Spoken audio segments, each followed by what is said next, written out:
Hello मेरे दोस्तों, कैसे हैं आप सब। Very very good morning, good afternoon, good evening, जब भी आप ये वीडियो देख रहे हैं। स्ट्रेटजी थोड़ी लेट आई है पर बहुत ही सही टाइम पर स्ट्रेटजी मैं ये लेकर आ रहा हूँ। लेट है थोड़ी सी, मुझे पता है, बट मैं दोनों एमटीपी का रिलीज होने का वेट कर रहा था। मैंने बताया भी था स्टूडेंट को कि स्ट्रेटजी मैं तब तक नहीं ला पाऊंगा जब तक दोनों एमटीपी रिलीज ना हो जाए।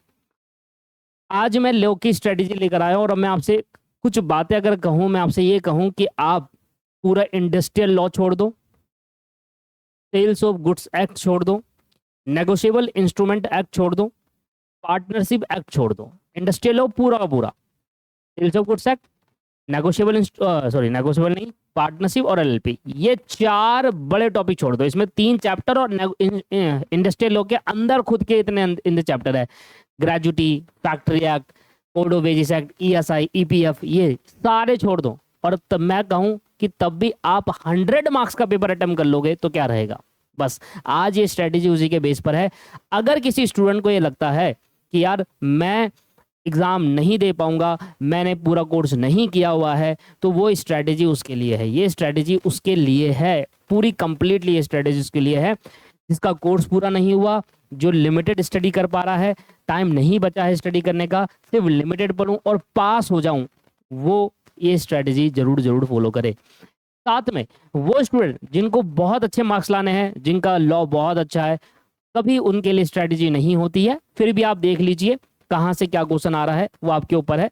बट जिन स्टूडेंट का कोर्स रह जाता है, जिन स्टूडेंट का सोचते हैं कि यार मेरे को अपना बर्डन थोड़ा सा कम करना चाहिए, स्ट्रेटेजी उनके लिए होती है। ठीक है भाई, जो 90s वाले हैं उनको स्ट्रेटेजी की जरूरत नहीं है। वो 90s वाले हैं जो कहते हैं नहीं मुझे 60 मिल जाए मैं उसी में खुश हूँ, नहीं मुझे पास होना है मैं उसी में खुश हूँ, थोड़ा लॉ मेरे लिए ठीक नहीं है तो मैं पास हो जाऊँ मैं, तो वो उनके लिए मैं स्ट्रेटेजी लेकर आता हूँ।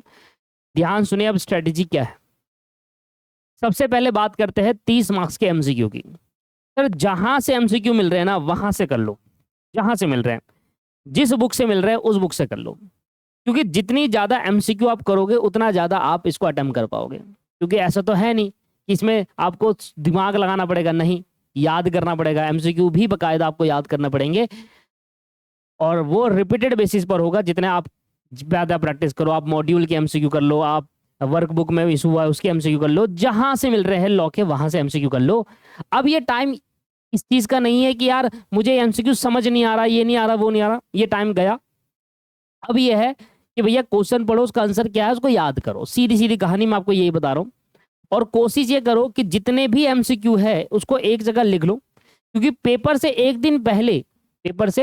दिन पहले इनका बहुत यूज होने वाला है। पेपर से एक दिन पहले इनका बहुत यूज होने वाला है, क्योंकि यही मेन पॉइंट है जो आपको एग्जम्पशन स्कोर करवा सकते हैं। स्ट्रेटेजी में बेसिकली एग्जम्पशन के लिए बनाता हूँ मैं, 90 के लिए कभी स्ट्रेटेजी नहीं बनाता। एग्जम्पशन जिसको लानी है वो स्ट्रेटेजी फॉलो कर सकता है।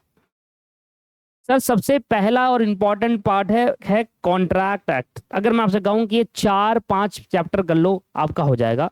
सबसे पहले मैं कहूँगा आप कॉन्ट्रैक्ट एक्ट कर लो, सबसे इंपॉर्टेंट, वेरी इंपॉर्टेंट, सब कर लो कॉन्ट्रैक्ट में, कुछ मत छोड़ो। इसके बाद मैं आपसे कहूँगा कंपनीज एक्ट कर लो। ठीक है, थोड़ा बड़ा है मैं जानता हूँ, पर भाई बहुत बर्डन कम भी हो रहा है आपका। कॉन्ट्रैक्ट पूरा कर लो, कंपनीज एक्ट पूरा कर लो, नेगोशिएबल इंस्ट्रूमेंट कर लो।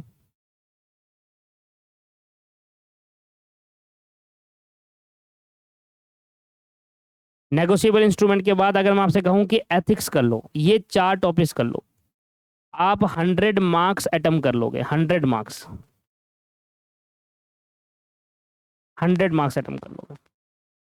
Contract, companies act, negotiable, ethics. भाई जिस बच्चे को सिर्फ पास होना है ना, वो चाहता है 50 नंबर आ जाए, 40, 45, 50 नंबर आ जाए, ये करके जाओ, बहुत अच्छे से करके जाओ, आप पास हो जाओगे। पर जिन स्टूडेंट को कहते हैं नहीं मैं रिक्स नहीं लूंगा सर, मैं रिक्स नहीं लूंगा, मुझे एक्स्ट्रा भी बता दो, मैं रिक्स नहीं ले सकता अपने एग्जाम के पॉइंट ऑफ व्यू से, बिल्कुल रिक्स नहीं लूंगा, मैं तो भाई सारा करके जाऊंगा, तो आप सिर्फ लिमिटेड ही छोड़ो, क्या, सिर्फ इंडस्ट्रियल लो बस, बाकी सारा करके जाओ। जिनको कहना है कि मुझे बिल्कुल रिक्स नहीं लेना, इसमें थोड़ा रिक्स है। रिक्स क्या है, इसमें आप तय कर चुके हो कि मुझे वो 2 क्वेश्चन छोड़ने और ना बैकअप में रखना है। जिनको बिल्कुल रिक्स नहीं लेना, कहते हैं नहीं एक क्वेश्चन में बैकअप पे लेकर चलूंगा, तो वो सिर्फ और सिर्फ इंडस्ट्रियल लॉ छोड़ के जाएंगे, बाकी सारा करके जाएंगे। ठीक है, इधर देखिए क्वेश्चन, दूसरे का जो पहला क्वेश्चन है, दूसरा क्वेश्चन है वो कॉन्ट्रैक्ट एक्ट है, जो कि मैंने लिखवा दिया है। दूसरा क्वेश्चन आपको अटेम्प्ट करना है। पांचवा क्वेश्चन आपको अटेम्प्ट करना है जो कंपनी एग्जैक्ट पार्ट 1, फिर डायरेक्टर से आएगा और पार्ट 3 और पार्ट 3। अब ये सर समझ नहीं आएगा क्योंकि ये जो मेरे स्टूडेंट है ना वही समझ पाएंगे, मैं फिर भी आपको समझा देता हूँ। आप एक बार मॉड्यूल खोलना, तो मॉड्यूल जब आप खोलोगे तो कंपनी एग्जैक्ट चालू होगा और कंपनी एग्जैक्ट एंड हो जाएगा। कंपनी एग्जैक्ट चालू होगा, कंपनी एग्जैक्ट एंड हो जाएगा, यही होगा। अब वहां पर देखना जहां डायरेक्टर चैप्टर है, अब डायरेक्टर चैप्टर पे जाना। डायरेक्टर चैप्टर को मैंने पार्ट 2 में रखा था कंपनी जेड के, मैंने इसको पार्ट 2 बोला था कि ये डायरेक्टर चैप्टर मेरे लिए पार्ट 2 है। डायरेक्टर चैप्टर के बाद के जितने भी चैप्टर है वो पार्ट 3 माने जाएंगे, ठीक है। और डायरेक्टर चैप्टर से पहले के जो चैप्टर है वो पार्ट 1 पे आएंगे। अब मेरी बात सुन लो, कई बार ऐसा होता है कि डायरेक्टर चैप्टर से 2 क्वेश्चन पूछ लेता है, एक क्वेश्चन इससे पूछ लेता है और एक क्वेश्चन इसलिए पूछ लेता है क्योंकि 4 क्वेश्चन कंपनी जेड के आते हैं और डायरेक्टर से 2 पूछ लेता है। कई बार ऐसा होता है कि पार्ट 3 में से 2 क्वेश्चन पूछ लेता है, डायरेक्टर का एक और एक क्वेश्चन इससे पूछ लेता है। कई बार ऐसा होता है कि एक क्वेश्चन इससे, एक क्वेश्चन इससे और 2 क्वेश्चन इससे पूछ लेता है। तो इसमें कोई कॉम्बिनेशन नहीं दिया इंस्टीट्यूट ने, ना ही कोई तरीका बताया कि क्या है क्या इंपॉर्टेंट है, बट इसलिए मैं कंपनी जेड को पूरा रख रहा हूँ।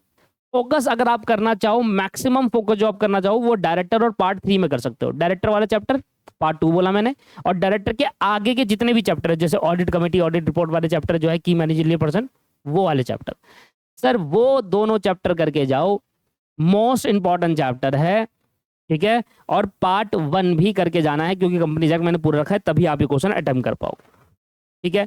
तो पांचवा क्वेश्चन, दूसरा क्वेश्चन आपको अटेम्प्ट करना है, पांचवा क्वेश्चन आपको अटेम्प्ट करना है और छठा क्वेश्चन आपको अटेम्प्ट करना है क्योंकि यही वो क्वेश्चन है जिसमें 2 चैप्टर में आप अच्छे खासे मार्क्स ला सकते हो। फिर आगे आपका एथिक्स, एथिक्स के इंपॉर्टेंट क्वेश्चन। अच्छा मैं एक बात बता दूं, दीपक क्लासेस ऐप का लिंक डिस्क्रिप्शन में है, डाउनलोड करो।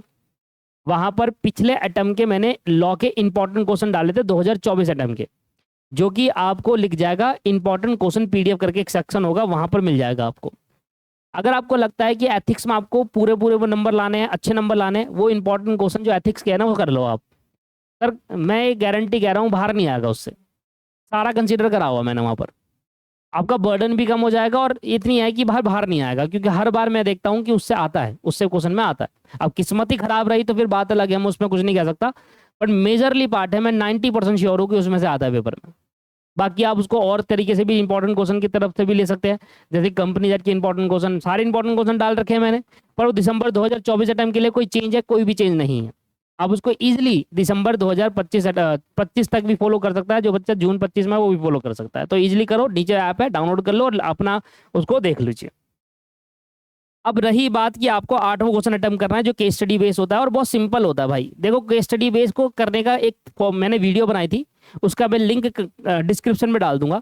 एक वीडियो बनाई थी कि कैसे केस स्टडी अटेम्प्ट करनी चाहिए, उसका एक वीडियो बनाई थी मैंने पिछले अटेम्प्ट में, उसका लिंक मैं डिस्क्रिप्शन कमेंट में डाल दूंगा, जिससे आप उसको देखो, पता चलेगा कि कैसे हम केस स्टडी को करते हैं, ठीक है ना।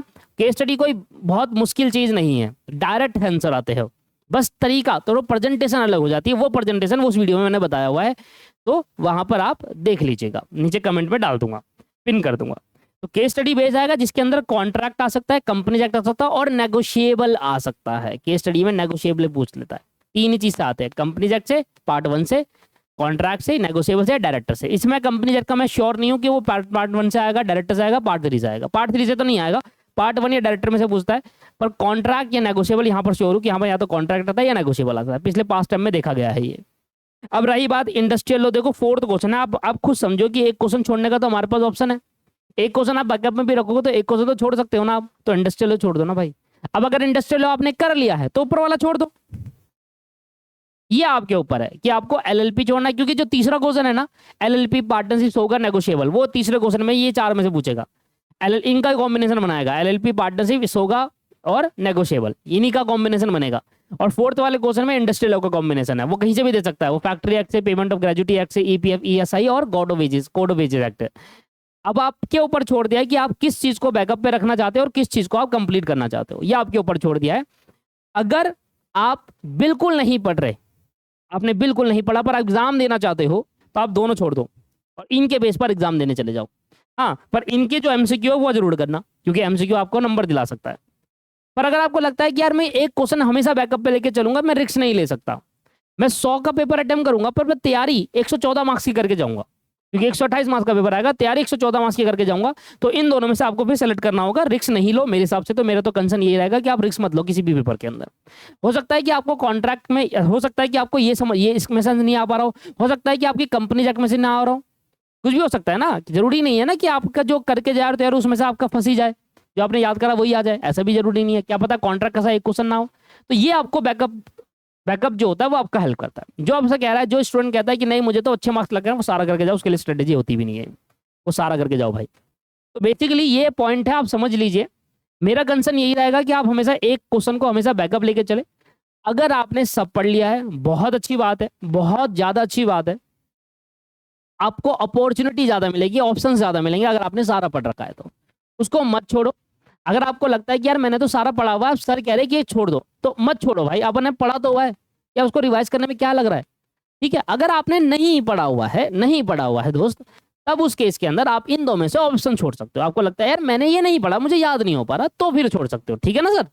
भाई कई सारे स्टूडेंट कोर्स कब का कंप्लीट करके बैठे हुए, सब रिवीजन कर चुके हैं, वो मैं उससे कह दूं कि यार ये छोड़ देता, ऐसा थोड़ी करे थोड़ा, ये तो गलत तरीका हुआ, वो तो करके बैठ चुका है ना दोस्त।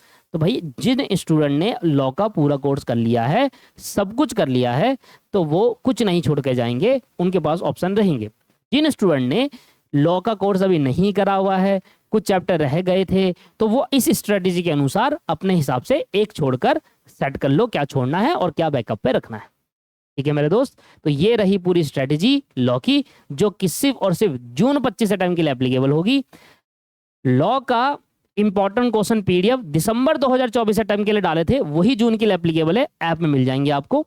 साथ में कमेंट में केस स्टडी को कैसे अटेम्प्ट करते हैं वो भी लिंक आपको मिल जाएगा। वीडियो को देखने के लिए धन्यवाद। Have a nice day. और ऐसी आपको हमारी वीडियो पसंद आती है तो जरूर लाइक, शेयर और कमेंट करके बताइए। Thank you, have a nice day.